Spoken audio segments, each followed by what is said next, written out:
What's up, 20 Plus? I am so glad that we are back with our series, week number 2. Today, we're going to be talking about forgiveness. Last week, we talked about where we fit in our family's dysfunction. If you missed that, head to YouTube, check it out. It is great.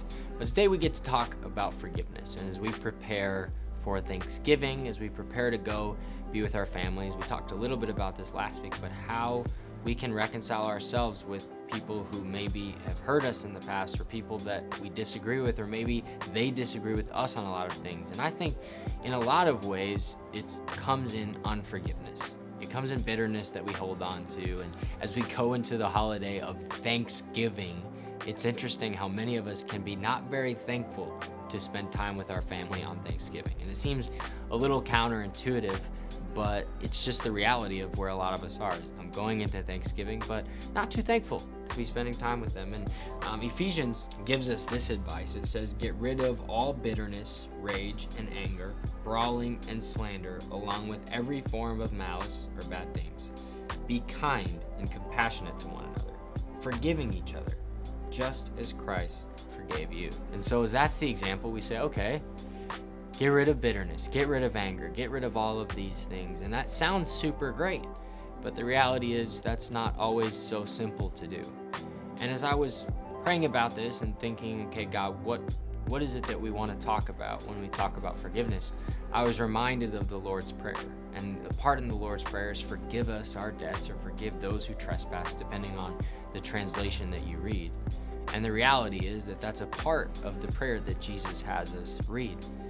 But when we dive in and we read the Lord's Prayer, which many of us know, maybe you don't, that's okay. When we read the Lord's Prayer, we start to realize the significance of what Jesus was telling us to pray. I'm going to read it here for us, and I want you to listen closely. It says, this is Jesus talking, is how you should pray. Our Father in heaven, hallowed be your name.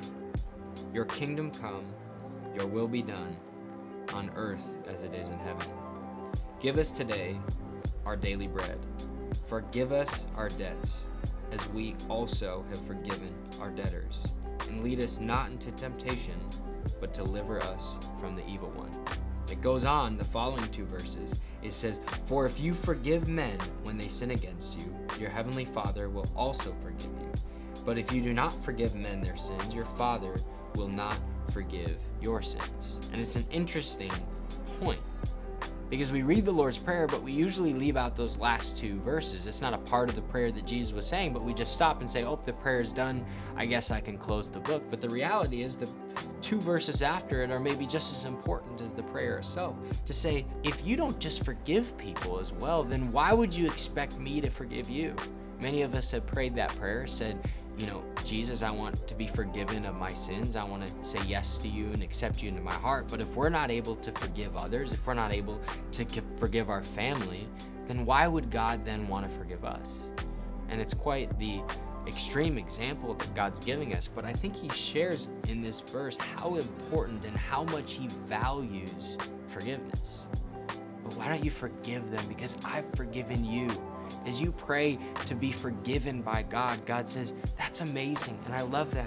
But as he says later in it, he says, I can't forgive you if you can't forgive others. I'm not going to forgive you if you're going to hold bitterness, if you're going to hold anger against your family. And it's easier said than done. There's some real things that have happened, and I know for some people, it's things that you don't even want to talk about, and maybe you need to find a counselor or a pastor or somebody that you can really open up to.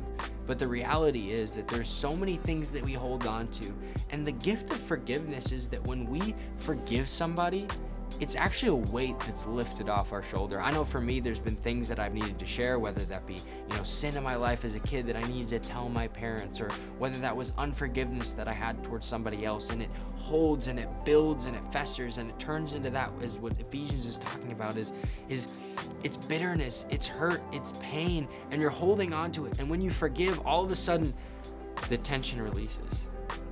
what you start to see is that the forgiveness itself was actually what you were looking for. Maybe you were hoping for a response from somebody, or maybe you were hoping from an apology. But when we forgive, and when that tension releases, and when the weight's lifted off our shoulders, we start to see that that's the gift that God's telling us about. He's saying, I've forgiven you, so forgive others, because it's going to be better for you. You don't have to carry around that bitterness anymore. You don't have to carry around that anger anymore. And we believe that reconciliation can happen. Maybe there's a relationship that needs to be reconciled with a family member or a friend. I know reconciliation isn't always a path. Maybe there were things that happened to you where you want to keep your distance from somebody, but you say, hey, even though I'm keeping my distance, I want to forgive them, and I want to give this to God. And I believe you're going to see the freedom in that. You're going to feel the weight lifting off your shoulders.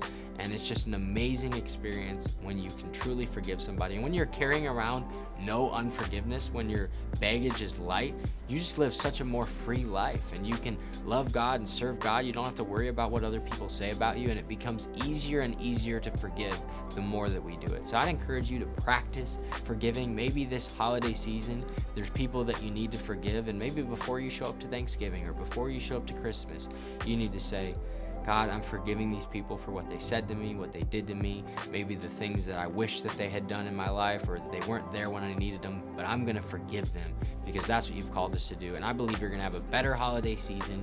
You're going to be able to live more free, and it's going to be an awesome holiday, maybe when it's usually difficult.